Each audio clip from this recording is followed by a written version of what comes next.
সুপ্রিয় শিক্ষার্থীরা, আশা করছি সকলেই ভালো আছো।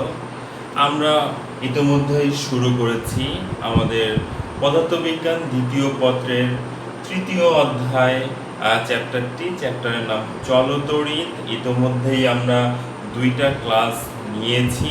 আজকে আমাদের চলতড়িতের তৃতীয় ক্লাস। তো এই ক্লাসে আমরা আলোচনা করব তড়িৎ কোষ, তারপরে হচ্ছে তড়িৎ প্রবাহ, তড়িৎ চালক বল, চার্জ ঘনত্ব ইত্যাদি বিভিন্ন বিষয় নিয়ে তারপরে আমরা ভোল্টেজ ডিভাইডার এবং কারেন্ট ডিভাইডার টপিকসটা নিয়েও আলোচনা করার চেষ্টা করব। ঠিক আছে, তাহলে চলো আমরা আমাদের আজকের ক্লাস শুরু করি। আমাদের আজকের ক্লাসের প্রথম টপিকস হচ্ছে তড়িৎ কোষ।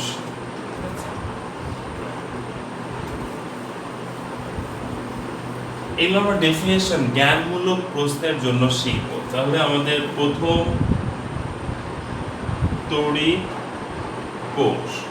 তাহলে তড়িৎ কোষ কাকে বলে? তড়িৎ কোষ কাকে বলে? যে যন্ত্রের সাহায্যে রাসায়নিক শক্তিকে শক্তি হতে তড়িৎ শক্তি উৎপন্ন করা হয়, তড়িৎ শক্তি উৎপন্ন করে তড়িৎ প্রবাহ বজায় রাখা হয়, তাকে বলা হয় তড়িৎ কোষ। আমি আবারও বলছি, যে যন্ত্রের সাহায্যে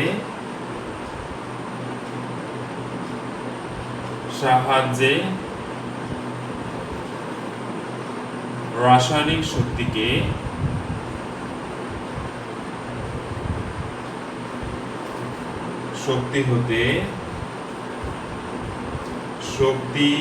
হতে তড়িৎ শক্তি উৎপন্ন করে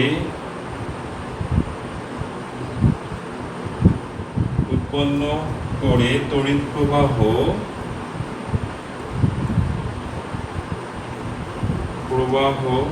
বজায় রাখা হয়, তাকে তড়িৎ কোষ বলে। ঠিক আছে, আচ্ছা, তড়িৎ কোষের সিম্বল, তড়িৎ কোষকে আমরা কিভাবে প্রকাশ করি? বর্তনীতে তড়িৎ কোষকে আমরা সাধারণত এরকম চিহ্ন দ্বারা প্রকাশ করি। এই তড়িৎ কোষের এক প্রান্ত হচ্ছে পজিটিভ আর এক প্রান্ত হচ্ছে নেগেটিভ। ঠিক আছে, তাহলে যে যন্ত্রের সাহায্যে রাসায়নিক শক্তি হতে তড়িৎ শক্তি উৎপন্ন করে বর্তনীতে তড়িৎ প্রবাহ বজায় রাখা হয়, তাকে তড়িৎ কোষ বলে। আর এটা হচ্ছে আমাদের তড়িৎ কোষের প্রতীক। ঠিক আছে, আচ্ছা, এরপরে আমরা আলোচনা করব, এরপরে আমাদের দ্বিতীয় টপিক হচ্ছে তড়িৎ প্রবাহ। ঠিক আছে, তাহলে তড়িৎ প্রবাহটা কি জিনিস? তড়িৎ প্রবাহটা কি? তড়িৎ প্রবাহ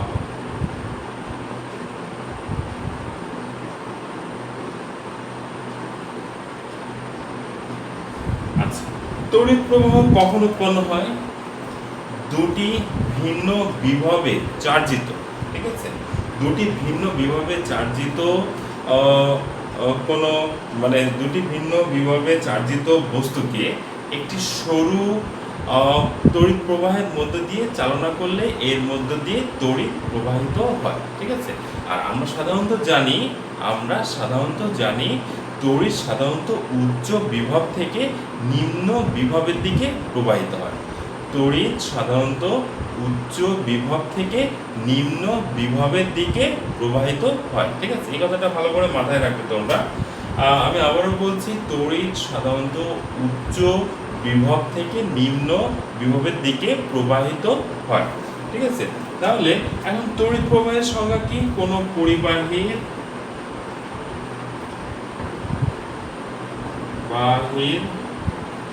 কোনো তড়িৎ পরিবাহের যে কোনো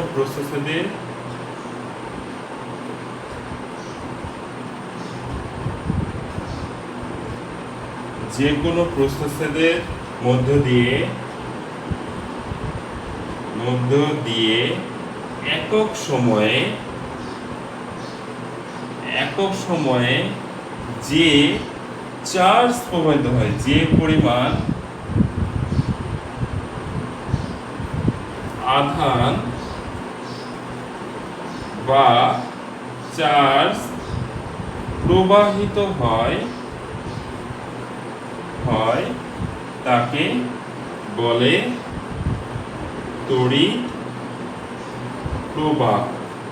ঠিক আছে, কোনো পরিবাহীর যে কোনো প্রসেসরের মধ্যে দিয়ে একক সময়ে যে পরিমাণ আধান বা চার্জ প্রবাহিত হয় তাকে তড়িৎ প্রবাহ বলে। অ্যাকর্ডিং টু দ্য ডেফিনেশন, আচ্ছা, যদি কোনো পরিবাহীর মধ্য দিয়ে টি সময়ে কিউ পরিমাণ আধান প্রবাহিত হয়, যদি কোনো পরিবাহীর মধ্য দিয়ে টি সময়ে কিউ পরিমাণ আধান প্রবাহিত হয়, তাহলে ডেফিনেশন অনুযায়ী আমরা লিখতে পারি, তড়িৎ প্রবাহকে সাধারণত আই দ্বারা প্রকাশ করা হয়। তো ডেফিনেশন অনুযায়ী আমরা লিখতে পারি I equal to Q by T. I equal to Q by T. এখানে চার্জের একক হচ্ছে কুলম্ব আর সময়ের একক হচ্ছে সেকেন্ড। তো সেই হিসেবে এর একক আমরা বলতে পারি হচ্ছে কুলম্ব পার সেকেন্ড, কিন্তু এর সাধারণত আলাদা ভিন্ন একটি একক রয়েছে। একে সাধারণত কুলম্ব পার সেকেন্ড না রেখে আমরা হচ্ছে অ্যাম্পিয়ার লিখি। অ্যাম্পিয়ার, যাকে সাধারণত এ দ্বারা প্রকাশ করা হয়। ঠিক আছে, তাহলে তড়িৎ প্রবাহ আমরা কি পেলাম? কোনো পরিবাহী, আচ্ছা, ইনফরমেশনটা কি ছিল আগে? সাধারণত উচ্চ বিভব থেকে নিম্ন বিভবের দিকে প্রবাহিত হয়। আচ্ছা, এখন যদি আমরা দুটি ভিন্ন চার্জিত বস্তুকে কোনো সরু পরিবাহের মধ্য দিয়ে প্রবাহিত করি, তাহলে সেই চার্জের প্রবাহের কারণে সেই তারের বা প্রবাহের মধ্য দিয়ে তড়িৎ প্রবাহিত হবে।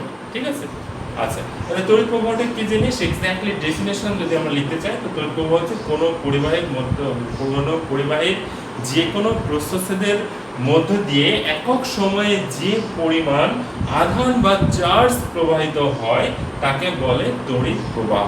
অ্যাকর্ডিং টু ডেফিনেশন আমরা লিখতে পারি I equal to Q by টি।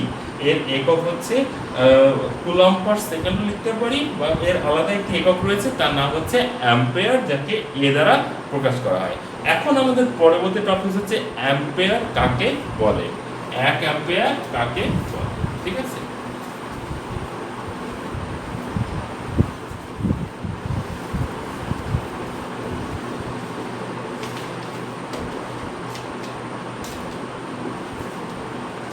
অ্যাম্পিয়ারের ডেফিনেশন।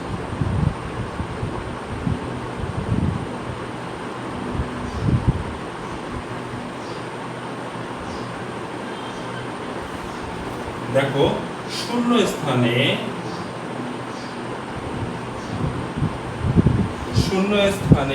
1 মিটার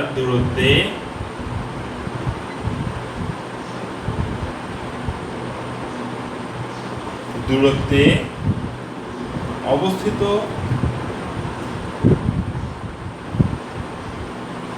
অবস্থিত অসীম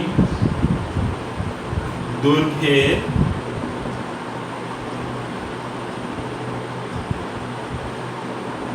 ও উপেক্ষণীয়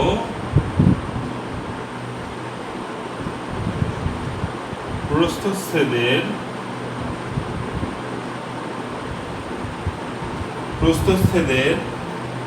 দুটি সমান্তরাল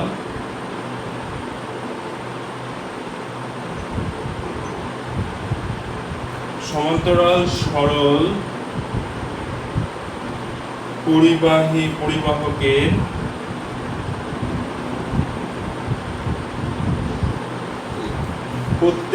প্রত্যেকটিতে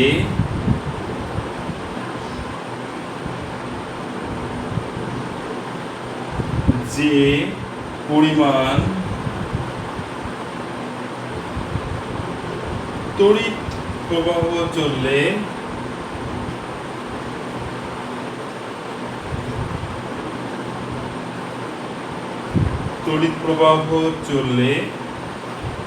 পরস্পরের মধ্যে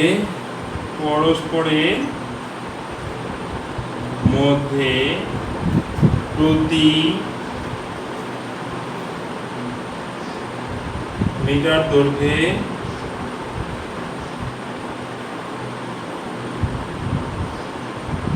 2 × 10⁻⁷ নিউটন বল উৎপন্ন হয়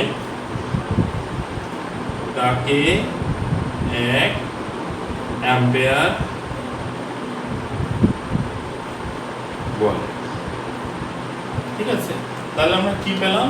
অ্যাম্পিয়ারের ডেফিনেশন: শূন্য স্থানে 1 মিটার দূরত্বে অবস্থিত অসীম দৈর্ঘ্যের ও উপেক্ষণীয় প্রস্থচ্ছেদের দুটি সমান্তরাল সরল পরিবাহকের প্রত্যেকটিতে যে পরিমাণ তড়িৎ প্রবাহ চললে পরস্পরের মধ্যে প্রতি মিটার দৈর্ঘ্যে 2 × 10⁻⁷ নিউটন বল উৎপন্ন হয় তাকে 1 অ্যাম্পিয়ার বলে।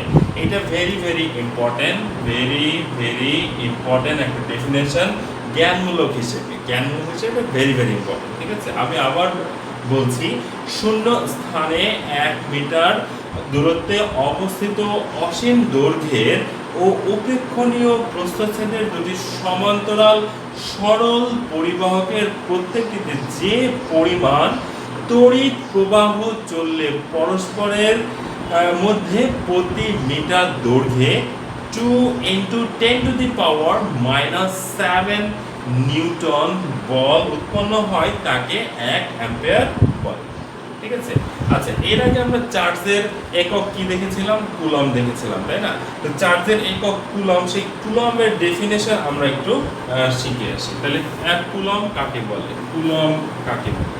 তাহলে আমাদের পরবর্তী টপিক হচ্ছে কুলম কাকে বলে। Coulomb,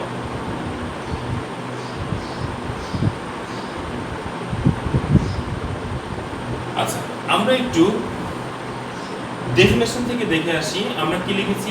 I = Q/T। তাহলে যেহেতু চার্জের একক কুলম, তাহলে এই Q = আমরা কি লিখতে পারি? IT।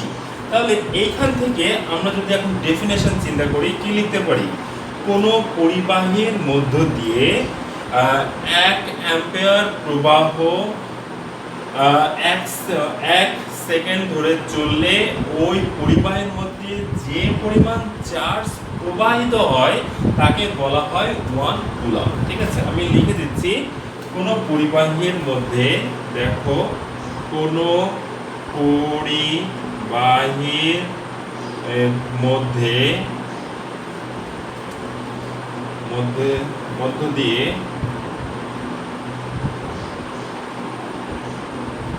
1 অ্যাম্পিয়ার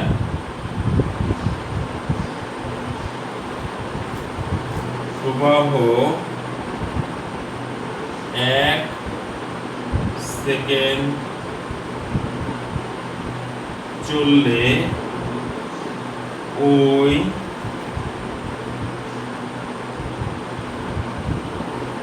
পরিবাহীর যে কোনো প্রস্থচ্ছেদের মধ্য দিয়ে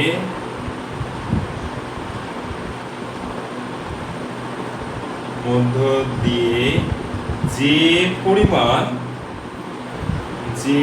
পরিমাণ চার্জ প্রবাহিত হয় তাকে 1 কুলম।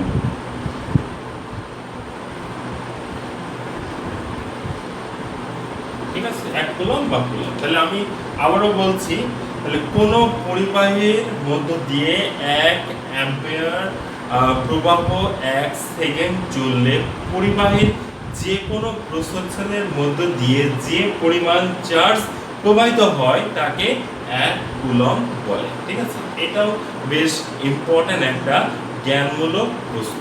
তোমরা এটা নোট করে ভালো করে পড়ে রাখবে জ্ঞানমূলকের জন্য। ঠিক আছে, আচ্ছা, এরপরে আমরা আরেকটা টপিকস নিয়ে আলোচনা করব, সেটা হচ্ছে তাড়ন বেগ।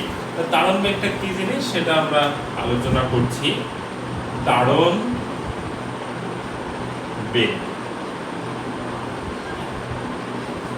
আচ্ছা, তো তাড়ন বেগটা হচ্ছে আসলে কোন পরিবাহীর মধ্য দিয়ে ইলেকট্রন যে বেগে প্রবাহিত হয়, কোন পরিবাহীর মধ্য দিয়ে ইলেকট্রন যে বেগে প্রবাহিত হয় তাকে বলা হয় তাড়ন বেগ। ঠিক আছে, তো আমরা একটু ধরে নেই এখানে একটা পরিবাহী, আমরা এল দৈর্ঘ্যের একটা পরিবাহী সাপোজ আমরা নিয়ে নিলাম, এল দৈর্ঘ্যের পরিবাহী, এর প্রস্থচ্ছেদের ক্ষেত্রফল হচ্ছে এ।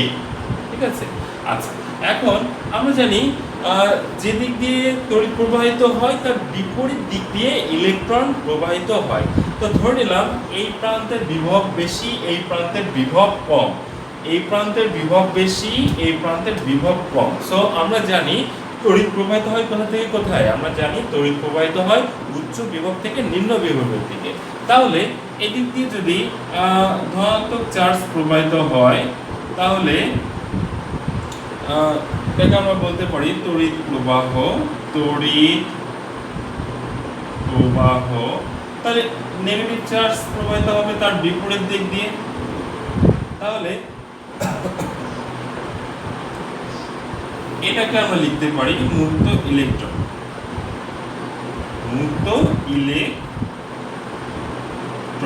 ঠিক আছে, এল দৈর্ঘ্য।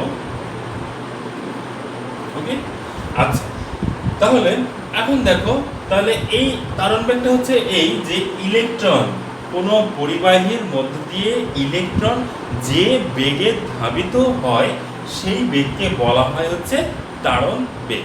ঠিক আছে, তা আমরা এখন তারণ বেগের রাশিমালাটা আমরা সরাসরি দেখে ফেলবো। আমরা যে পরিবাহী নিয়েছি এখানে তারণ বেগ, আমরা তারণ বেগকে সাধারণত আমরা ভি দ্বারা প্রকাশ করি। তারণ বেগ ভি, স্মল ভি, বেগ small V.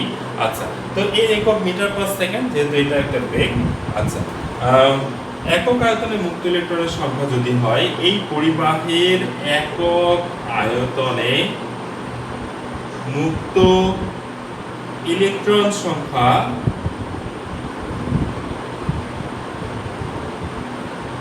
Equal two small এ। ওকে, আচ্ছা প্রস্থচ্ছেদের ক্ষেত্রফল, আমরা যে পরিবাহী নিয়েছি তার প্রস্থচ্ছেদের ক্ষেত্রফল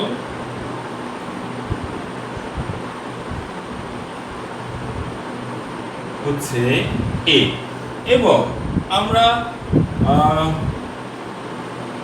প্রতি ইলেকট্রনের চার্জ, প্রতিটি মুক্ত ইলেকট্রনের চার্জ, প্রতিটি মুক্ত ইলেকট্রনের চার্জ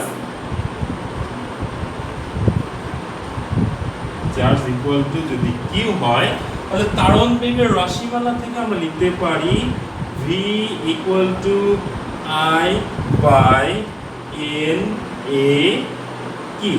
সুতরাং এখান থেকে আমরা লিখতে পারি I equal to N A V Q.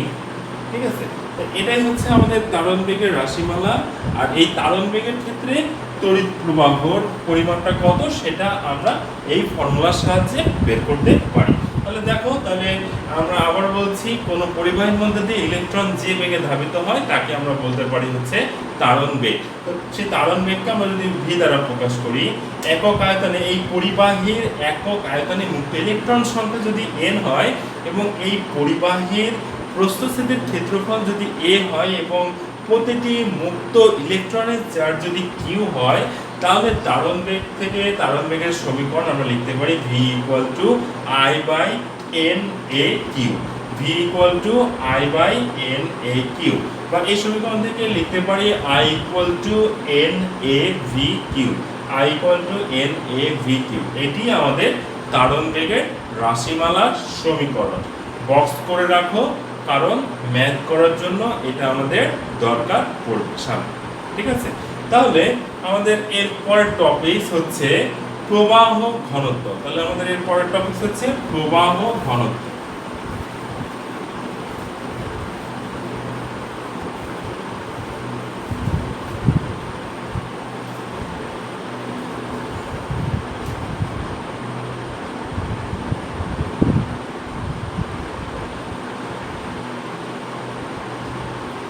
প্রবাহ ঘনত্ব। ঠিক আছে, প্রবাহ ঘনত্বটা কি? প্রবাহ ঘনত্ব হচ্ছে কোন পরিবাহীর প্রতি একক প্রস্থচ্ছেদের ক্ষেত্রফলের মধ্যে দিয়ে, আমরা কিন্তু লিখে ফেলি, কোন পরিবাহীর প্রতি একক প্রস্থচ্ছেদের ক্ষেত্রফলের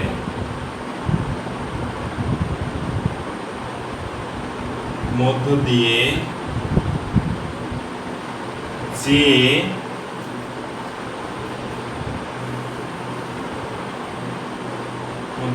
প্রবাহিত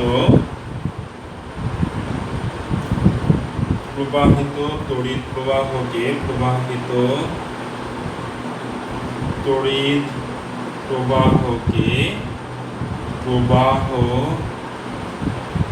ঘনত্ব বলে।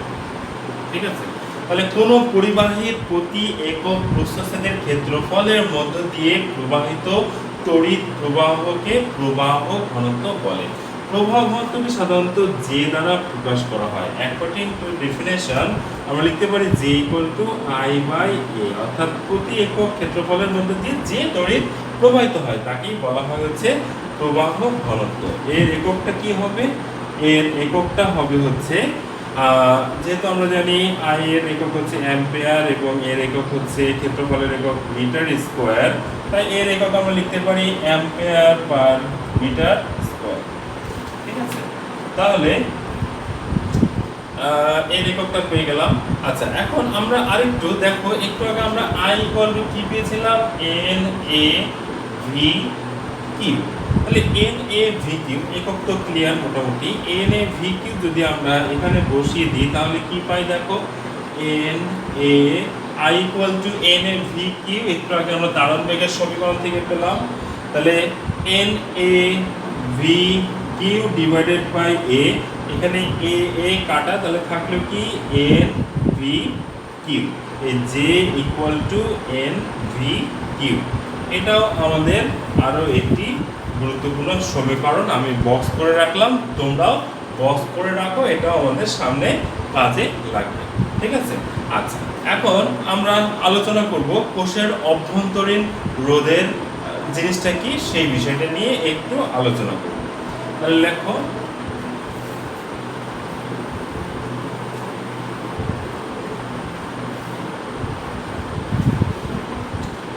তড়িৎ কোষের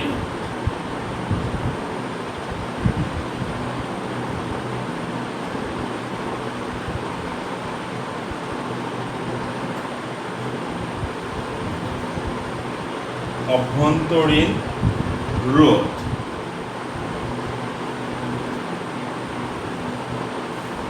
তড়িৎ কোষের অভ্যন্তরীণ রোধটা কি জিনিস? আচ্ছা, আমরা তো তড়িৎ কোষ দেখেছি, তাই না? তড়িৎ কোষের সিম্বলটা আমি আবার রাখছি, এটা হচ্ছে আমাদের তড়িৎ কোষ, এর পজিটিভ এর নেগেটিভ। আমরা জানি কি তড়িৎ প্রবাহ উৎপন্ন হয় কোন দিক থেকে কোন দিকে? তড়িৎ প্রবাহ উৎপন্ন হয় তড়িৎ কোষের পজিটিভ দিক থেকে আর যায় ঋণাত্মক দিকে। আচ্ছা, এখন একটা কন্টিনিউয়াস তড়িৎ প্রবাহ হওয়ার জন্য যদি আমরা এই কোষ দিয়ে একটা বর্তনী এঁকে ফেলি তাহলে আমার একটু ইজি হবে। তাহলে এই তড়িৎ কোষ দিয়ে কন্টিনিউয়াস তড়িৎ প্রবাহ পাওয়ার জন্য কি করতে হবে? এই এদিক দিয়ে তড়িৎ প্রবাহ হইতে হবে, কন্টিনিউয়াস তড়িৎ প্রবাহ হইতেই হবে। তার মানে শুধু যদি আমরা এখন কোষটুকু বিবেচনা করি, এই কোষ থেকে দেখতে পাচ্ছি কি? এই কোষ থেকে দেখতে পাচ্ছি কোষের মধ্য দিয়ে তড়িৎ প্রবাহিত হচ্ছে ঋণাত্মক প্রান্ত থেকে ধনাত্মক প্রান্ত দিকে। ঠিক আছে, কোষের মধ্য দিয়ে তড়িৎ প্রবাহিত হচ্ছে ঋণাত্মক প্রান্ত থেকে ধনাত্মক প্রান্তের দিকে। ঠিক আছে, আচ্ছা, কোষের তো দুটো প্রান্ত থাকে, একটা ধনাত্মক প্রান্ত আর একটা ঋণাত্মক প্রান্ত, বা আমরা বলতে পারি ধনাত্মক মেরু আর একটা হচ্ছে ঋণাত্মক মেরু। তাহলে আমরা দেখতে পেলাম কি কোষের মধ্য দিয়ে তড়িৎ প্রবাহিত হয় ঋণাত্মক মেরু থেকে ধনাত্মক মেরুর দিকে। আচ্ছা, এখন এই কোষের মধ্যে এখন আমরা বিভিন্ন ধরনের কোষের নাম জানি, ইউজ করেছি, ড্যানিয়েল সেল, লেংল্যান্ড সেল ইত্যাদি ইত্যাদি। তো এগুলোর মধ্যে কি থাকে? বিভিন্ন ধরনের তরল পদার্থ থাকে। বিভিন্ন ধরনের তরল পদার্থ এবং অন্যান্য পদার্থ কি করে? বিভিন্ন ধরনের তরল পদার্থ এবং অন্যান্য পদার্থ এই কোষের মধ্য দিয়ে তড়িৎ প্রবাহিত হতে কিছুটা বাধার সৃষ্টি করে। ঠিক আছে, এই কোষের মধ্যে অবস্থিত তরল ও বিভিন্ন পদার্থ কোষের মধ্য দিয়ে তড়িৎ প্রবাহিত হতে একটা বাধার সৃষ্টি করে।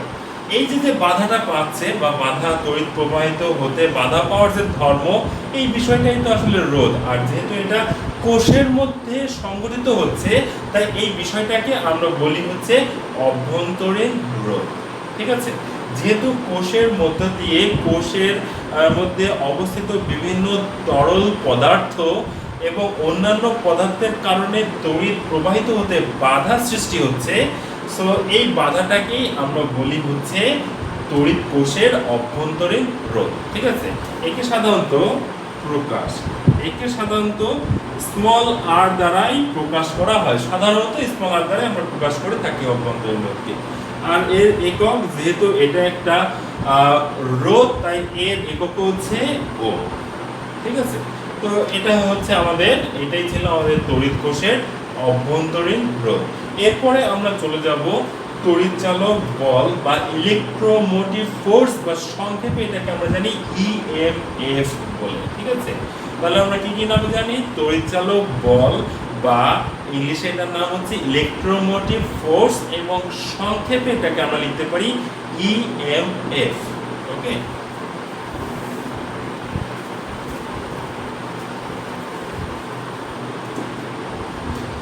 তাহলে চলে যাই আমরা তড়িৎচালক বল।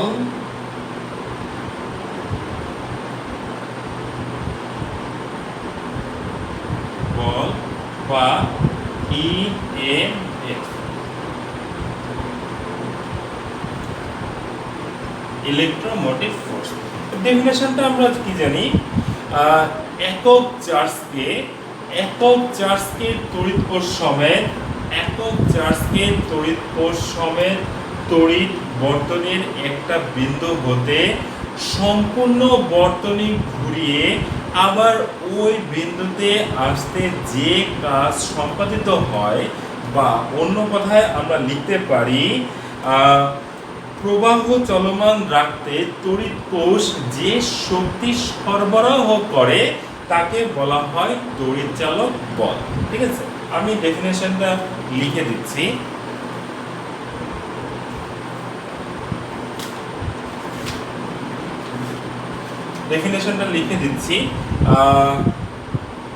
একক চার্জকে তড়িৎ কোষ সমেত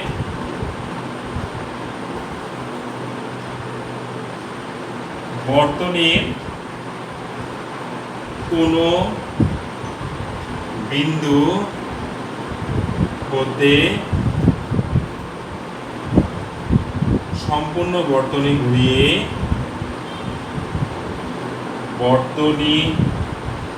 ঘুরিয়ে পুনরায়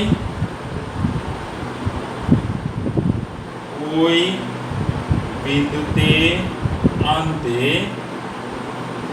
যে কাজ সম্পন্ন হয় তাকে তড়িৎচালক বল বলে। ঠিক আছে, আচ্ছা, তড়িৎচালক বলকে ই দ্বারা প্রকাশ করা হয় সাধারণত।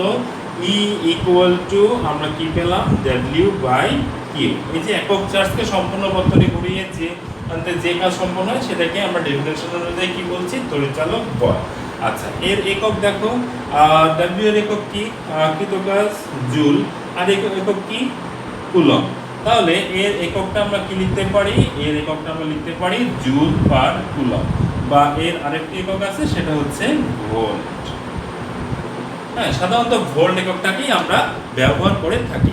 আচ্ছা, আমরা অনেক সময় অঙ্ক করতে গিয়ে যে জিনিসটা পাবো সেটা হচ্ছে দেখবো যে তড়িৎচালক বলকেই আমরা সাধারণত বিভব হিসেবে ধরে নিচ্ছি। আচ্ছা, কেন বিভব হিসেবে ধরে নিচ্ছি? কারণ আমরা সাধারণত জানি খোলা বর্তনীর ক্ষেত্রে সাধারণত তড়িৎচালক বল এবং বিভবের মানটা সমান। বা আমরা এটা বলতে পারি, যদি অভ্যন্তরীণ রোধ অত্যন্ত ক্ষুদ্র হয়, তাহলে ওই বর্তনীর তড়িৎচালক বলই হবে হচ্ছে বিভবের সমান, ওই বর্তনীর বিভবের সমান। আমি আবারও বলছি, কোনো বর্তনীর অভ্যন্তরীণ রোধ যদি অতি ক্ষুদ্র হয় তাহলে ওই বর্তনীর তড়িৎচালক বলই হবে ওই বর্তনীর বিভবের সমান। ঠিক আছে? আচ্ছা, তাহলে আমাদের পরের টপিকস আমরা আলোচনা করব সরল বর্তনীতে। সরল বর্তনীতে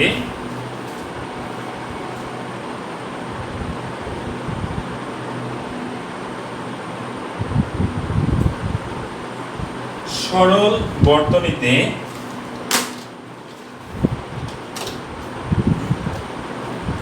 তড়িৎচালক বল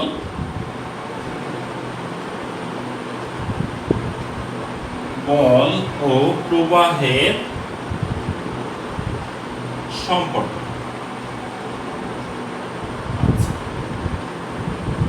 আচ্ছা, আমরা একটা সরল বর্তনী এঁকে ফেলি। তাহলে এটা হচ্ছে আমাদের একটা সরল বর্তনী,